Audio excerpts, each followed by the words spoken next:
Yet the nature and extent of Constantine's conversion are still matters of debate.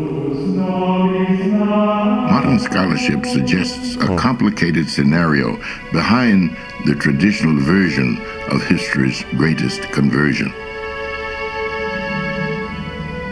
Some scholars claim that the god Constantine accepted that day at the Milvian Bridge was not Jesus, but the sun god Apollo.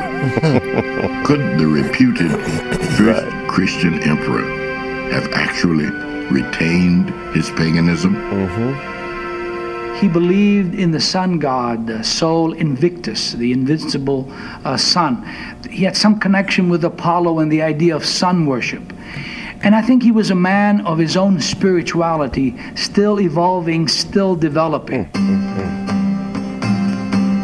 Despite his ostensible conversion, Constantine retains many pagan practices when he becomes emperor. His sympathy with Christianity is undeniable, but so is his tolerance for paganism. His coins carry the image of the sun god. Constantine demands that Christians change their day of worship from the Hebrew Sabbath to the Roman day of the sun. And it... I mean, Elder, what we have here is a statement, you know, from Ozzie Davis here, who is was it moderating or narrating? Narrating. That's the word I'm looking for. You know, this piece on Constantine. So it is a known fact, Elder. I mean, the Christian world knows that if it were not for Constantine, perhaps 70% of the world population, 4.2 billion people, would still be observing the fourth commandment. They would still be observing the Sabbath. They would not come to you with things, well, Jesus rose on the first day of the week. That's the reason why we hold our convocation on the first day of the week. Where's the commandment in the Bible which states that you should observe the first day of the week as your holy convocation? Okay. Well, Paul and the churches accepted, you know, their gatherings or held their gatherings and monies and broke bread and so forth on the first day of the week. But where is the commandment to state that the fourth commandment has been nullified? It hasn't been. Yes. Okay. All right. Let's continue. Constantine will not be baptized a Christian until he is on his deathbed. Okay. So now here is a man who supposedly converted to Christianity, okay, and for 20 some odd, 30 some odd years, all right, is still practicing paganism, all right, although he calls himself a Christian, but does not receive his baptism until he's on his deathbed, right? Now watch this, which then introduces the Methodist faith, if you will, or the Methodist practice of sprinkling people as opposed to full water baptism. Well, you know, it's interesting that at the beginning of this piece, in this segment, the aberration that Constantine saw said that you are to conquer in this sign, in the sign of the cross. Conquer what? What was there to be conquered? That's a good point. In Christendom at that time, the Christians who had adopted the Hebraic culture, they didn't maintain those relics. They didn't do a lot of those things, and so now. Here we see a man who annulled the Sabbath, so he conquered the Christian faith who were originally close to the original Hebraic doctrine. That's right. He conquered that. Right. And he stole it and he took it. You know, I never thought about that. So here we have. Can you back up and just repeat that? Honestly, I never thought about that. Well, you know, the aberration that Constantine saw said that you are to conquer in this sign. Now, the average mind would say, and you know, which they promote today, that you know he used the cross to conquer other lands. Right.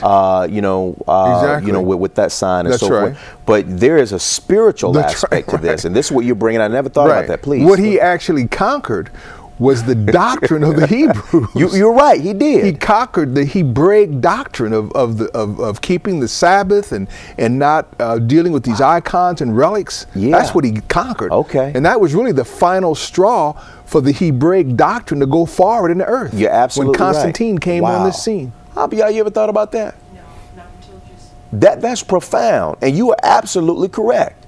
That's what he conquered. You are absolutely correct. Okay. All right.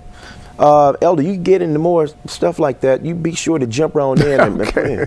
That's profound. The question remains to this day, was Constantine truly a convert to Christianity? Or was he simply a shrewd pagan politician who embraced a powerful minority? What we're going to understand with Constantine is that indeed he was a politician. Yes, he was. And instead of trying to reign over a divided empire, pagans and Christians, what he did was he brought pagans and Christians together under one empire, right? So this was a political move, right? It had nothing to really and truly do with ecclesiastical development other than, ecclesiastical or the development of ecclesiastical paganism, bringing everyone underneath a paganistic umbrella. And people, this is what we are doing, all right? I promise you, we're not holding these programs in order to ridicule you, for you to make you feel inadequate or to suggest that we are better than you. Okay, understand something. We are all the creation of the Most High. There are many levels of knowledge, there are many levels of learning and understanding, okay? And what we have as a Hebraic community, Hebraic disciples, if you will, disciples of the Most High under the Hebraic culture, is we have an understanding of the Scriptures, the code of ethics of the Most High from Genesis to Revelations. And what we're doing is we are sharing it with you. And it is our intent, to do it out of love, and to certainly, with entreating words, being that we receive so many complaints because that we're too abrasive and so forth. And we hear you, and we're trying to make some changes. So please be patient, okay? But just one quick point about Constantine being a politician. The gentleman that you see right here with the sun, he's probably he's probably one of the greatest politicians, the most powerful politician. Every president, every known leader of the world actually wiped their feet at his door. As a matter of fact, Ronald Reagan actually appointed an ambassador to the Vatican. Wow. That was the first time that had happened in the history of the world. Is that right? Which, if you're an ambassador, that makes you a country, that makes you a nation. Okay. It makes you very powerful. Wow. Okay. And so we know the Pope is very political. That's right. In his stance and his process of putting forth his ecclesiastical processes. Okay. All right. Let's go back to our pagan documentation. Somewhere in between.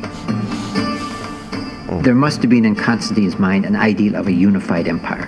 Wouldn't it be marvelous if you had one empire, one emperor, east and west, who could control the whole thing? Right, okay, and he controlled the whole thing with paganism. What we're going to do is fast forward here just a little bit here. Let's go and look at some scriptures quickly. Let's go over to 2 Corinthians chapter 11, and we're going to pick it up at verse 1 through 4. There's some things I'd like for our viewers to consider as we continue with this discussion.